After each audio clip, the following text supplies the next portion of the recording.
感謝你，因你係我哋生命嘅保障。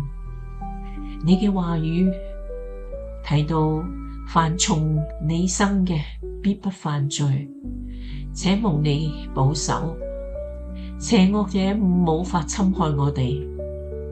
求你堅固我哋嘅信心，使我哋緊緊嘅依靠你，遠離罪惡嘅試探。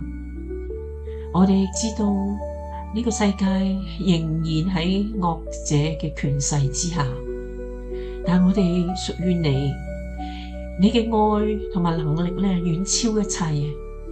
求你賜下智慧同埋勇氣，我哋唔單渴慕你嘅真理，並且要遵守你嘅教導，做一個真真正正嘅門徒，讓我哋喺呢個世代中活出你嘅榮光，成為你嘅見證。